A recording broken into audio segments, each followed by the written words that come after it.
Vote ডাকাতির শব্দ উচ্চারণ করা হয়, সন্ত্রাসীর শব্দ উচ্চারণ করা হয়, দুর্নীতির শব্দ উচ্চারণ করা হয়, সাথে সাথে আমাদের সকল গণমাধ্যম, সাধারণ মানুষ, কিছু কিছু রাজনৈতিক ব্যক্তি কিছু কিছু দলের প্রতি বিশেষভাবে ইঙ্গিত করে।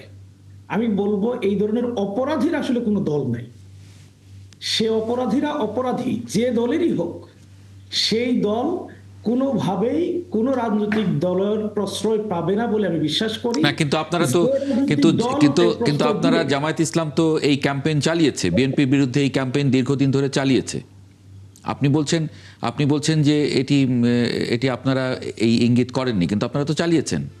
জামাতে ইসলামের বিভিন্ন কর্মীরা তারা বাড়িতে বাড়িতে যে আপনার মানুষের ভোটার আইডি কার্ড এবং বিকাশ নম্বর নিচ্ছে। কি জন্য নিচ্ছে আমি অনুমান করতে পারি, নিশ্চয়ই সেখানে টাকা দিয়ে ভর্তি কেনার কোনো খুবই গুরুতর অভিযোগ, কিন্তু এই অভিযোগটা আপনি বাংলাদেশের বিভিন্ন স্থান থেকে পাবেন।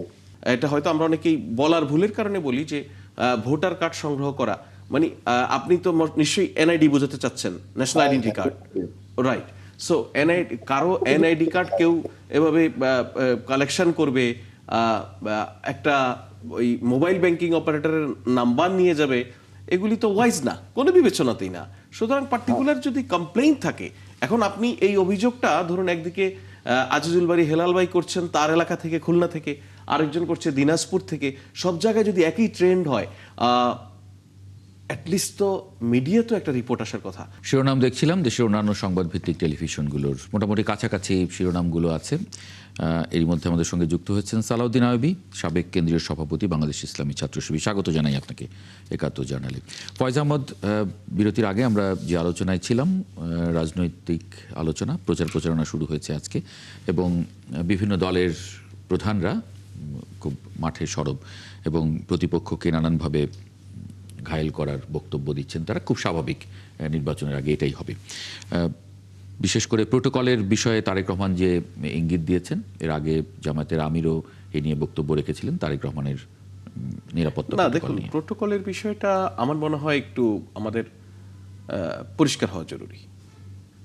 জনাব তারেক রহমান দেশে আসার পর থেকে উনাকে যেই প্রোটোকল দেয়া হচ্ছে, প্রোটোকল নয়, বেসিক্যালি সিকিউরিটি অ্যাসেসমেন্ট করে সরকারের পক্ষ থেকে কিন্তু সব পলিটিশিয়ানদেরকে, সব রাজনৈতিক দলকে ইনভাইট করা হয়েছে। কার কি ধরনের সিকিউরিটি প্রয়োজন সেটা সরকারের কাছ থেকে চাইলে সরকার দিবে, এবং সরকার সেটা দিচ্ছে, নাম্বার ওয়ান। নাম্বার টু, জনাব তারেক রহমানের সঙ্গে যেই সিএসএফ আছে সেটা তাদের প্রাইভেট সিকিউরিটি। সেটা যদি অপর রাজনৈতিক দলগুলি তাদের সিকিউরিটি অ্যাসেসমেন্ট করে ওনারা যদি নিবেন বলে মনে করেন, দ্যাট ইজ ফাইন, তারা নিতে পারেন। সেক্ষেত্রে যদি সরকারের দিক থেকে কোনো ধরনের অসহযোগিতা করা হয়, তখন আপনি গভর্নমেন্টকে অ্যাকিউজ করবেন সরকার সেটা করছে না। আর থার্ড যে বিষয়টা আমি এই প্রসঙ্গে বলবো, এটা আমাদের প্রত্যেককে বিবেচনা করতে হবে। ধরুন আপনি এবং আমরা যদি দুজনই কোনো কারণে ভালনারেবল হয়ে উঠি, তাহলে আমাদের তো নিরাপত্তা বিধান করা রাষ্ট্রের দায়িত্ব। সেক্ষেত্রে রাষ্ট্র তো হুট করে without any consideration, without any assessment আপনাকে আমাকে কোনো সিকিউরিটি দিবে না। আপনার সিকিউরিটি অ্যাসেস করবে, যদি মনে হয় আপনার সঙ্গে একজন লাঠি হাতে আনসার দিলে এনাফ, তাই দিবে। যদি মনে হয় আমার সঙ্গে একজন গ্রাম পুলিশের সদস্য দিয়ে দিলে এনাফ, তাই দিবে। সেক্ষেত্রে when you are requesting the government আর authority and request for security, then government বা অথরিটি কীভাবে রেসপন্স করে সেটাকে আপনাকে গুরুত্ব দিতে হবে। সো পলিটিশিয়ানদের মধ্যে আমরা পরিষ্কার করে বলছি যে শুধু পার্টি চিফ নয়, অনেক পটেনশিয়াল ক্যান্ডিডেট এবং জুলাইয়ে সম্মুখ যুদ্ধে যারা ছিলেন তাদের অনেকেই নানান কারণে আমরা জানি আমরা একটা এক্সট্রাঅর্ডিনারি সিচুয়েশনের মধ্যে আছি। এ সময়ে তাদের একটা সিকিউরিটি নিয়ে কনসার্ন আছে, সেই কনসার্নটাকে সরকার অ্যাড্রেস করছে। আনফর্চুনেটলি যদি আমরা কারোটা অ্যাড্রেস না করে কারোর সঙ্গে বৈষম্যমূলক আচরণ করতাম, এই বিষয়ে আমাদেরকে অ্যাকিউজ করা যেত। এরপরেও সরকারের দিক থেকে it is very open call, anybody, any politician, any candidate, তারা যদি চায় আরো সিকিউরিটি পাবে। মানে জামায়াত আমির যদি, আমি শুধু জামায়াতের আমির কথা বলছি না, আমার তারিক ভাই ইলেকশন করছেন ঢাকা 9 আসন থেকে, উনিও যদি চান, প্রয়োজন যদি হয়, অফকোর্স, কেন না। ওকে, সালাউদ্দিন আইয়ুবী, মানে জামায়াত আর ভোট ডাকাত চাইছে না, এখানে কাদেরকে ইঙ্গিত করা হয়েছে? জামায়াতের আমির আজকে বক্তব্যে এটি বলেছেন। জামায়াত আমির কাদেরকে ইঙ্গিত করেছেন, কাদেরকে চাইছে না, কারা ভোট ডাকাত? ধন্যবাদ সম্মানিত সহ আলোচকবৃন্দকে। জামাত ইসলামীর সম্মানিত আমির ডক্টর শফিকুর রহমান স্পষ্ট করে বলেছেন ডাকাত আর চাচ্ছে না। ডাকাত শব্দ দিয়ে অন্য কাউকে বোঝানোর তো প্রয়োজন মনে করি না। ডাকাত বলতে ডাকাতকে বোঝানো হয়, যিনি ডাকাতি করবেন তিনি এই সংজ্ঞায় করবেন। হতে পারে আমার দলের কেউ ভোট ডাকাতি করতে চায়, তিনি সেটাকে মিন করেছেন। অন্য দলের আমাদের আজিজুল বারী হেলাল ভাই আছেন, ওনার দলের কেউ হতে পারে, আমাদের তারিক ভাই আছেন, যে দলেরই যিনি চাইবেন যে ভোট ডাকাতি করবেন সে ধরনের ডাকাতকে কেউ চান না। কিন্তু সমস্যা হলো কি, যখন কোনো চাঁদাবাজ শব্দ উচ্চারণ করা হয়, ভোট ডাকাতির শব্দ উচ্চারণ করা হয়, সন্ত্রাসীর শব্দ উচ্চারণ করা হয়, দুর্নীতির শব্দ উচ্চারণ করা হয়, সাথে সাথে আমাদের সকল গণমাধ্যম, সাধারণ মানুষ, কিছু কিছু রাজনৈতিক ব্যক্তি কিছু কিছু দলের প্রতি বিশেষভাবে ইঙ্গিত করে। আমি বলবো এই ধরনের অপরাধীর আসলে কোনো দল নাই। সে অপরাধীরা অপরাধী যে দলেরই হোক, সেই দল কোনোভাবেই কোনো রাজনৈতিক দলের প্রশ্রয় পাবে না বলে আমি বিশ্বাস করি না। কিন্তু আপনারা তো কিন্তু আপনারা জামায়াত ইসলাম তো এই ক্যাম্পেইন চালিয়েছে, বিএনপির বিরুদ্ধে এই ক্যাম্পেইন দীর্ঘদিন ধরে চালিয়েছে। আপনি বলছেন যে এটি আপনারা এই ইঙ্গিত করেননি, কিন্তু আপনারা তো চালিয়েছেন।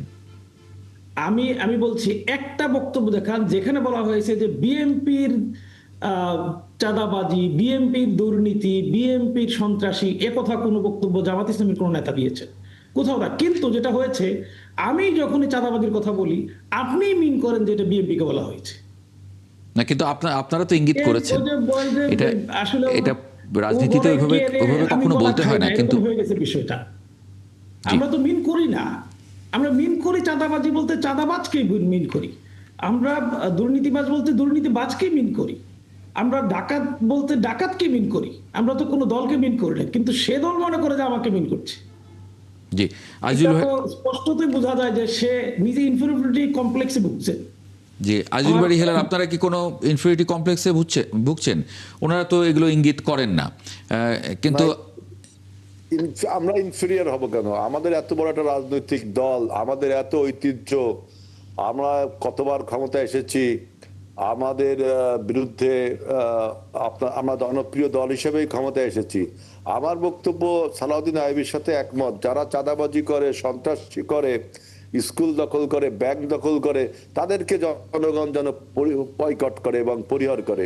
একই সাথে যারা দেশদ্রোহিতা করে তাদেরও যেন জনগণ পরিহার করে। কারণ মানুষ রক্ত দিয়ে সংগ্রাম করে ৭১ সালে দেশ স্বাধীন করেছে, এবার ২৪-এও রক্ত দিয়েছে, সংগ্রাম করে গণতন্ত্র ফিরিয়ে আনছে। এই অবস্থায় যদি কেউ চাঁদাবাজি, দখলবাজি, ব্যাংক ডাকাতি, ব্যাংক সন্ত্রাসী, স্কুল দখল এগুলো করে আবার আমাদের একটি ফ্যাসিবাদ নতুন করে কায়েম করতে চায়, তার বিরুদ্ধে তো জবাব দিতেই হবে জনগণকে।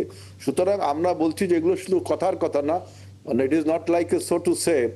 আমরা বলছি যে যথার্থভাবে যারা আপনার বিভিন্নভাবে এই নির্বাচনকে ভয় পেয়ে, নির্বাচনে একটা অবশ্যম্ভাবী পরাজয় জেনে আপনি বিভিন্ন রকম ন্যারেটিভ তুলছেন এবং জনগণকে অনেক সময় ভয় দেখাচ্ছেন, কিন্তু আমি একটা জনগণকে লোভ দেখাচ্ছে। আমি একটা কথা বলতে পারি যে আমরা দেখছি বাড়িতে বাড়িতে গিয়ে ১ নাম্বার ভোটার আইডি কার্ড নেওয়া হচ্ছে। এটা কিসের লক্ষণ, কারা নিচ্ছে, এটা কিন্তু প্রশাসনের দেখা উচিত। আমরা কিন্তু আনুষ্ঠানিকভাবে আমি অভিযোগ করলাম যে বাড়িতে বাড়িতে ভোটারদের আপনি বিকাশ নাম্বার নিচ্ছেন। এই যে লোভের যে রাজনীতি, টাকার যে রাজনীতি, এটাকেও কিন্তু আপনার এক ধরনের সন্ত্রাসী রাজনীতি, এক ধরনের চাঁদাবাজি, হ্যাঁ, মানে এটা কারা করছেন বন্ধ করতে হবে। হেলাল ভাই, কারা করছেন, কাদের প্রতি ইঙ্গিত করছেন? প্রশাসনের কাছে বলতে চাচ্ছি যে আমি যেহেতু অভিযোগ করছি তাহলে আপনাকে বুঝতে হবে যে আমরা করছি না।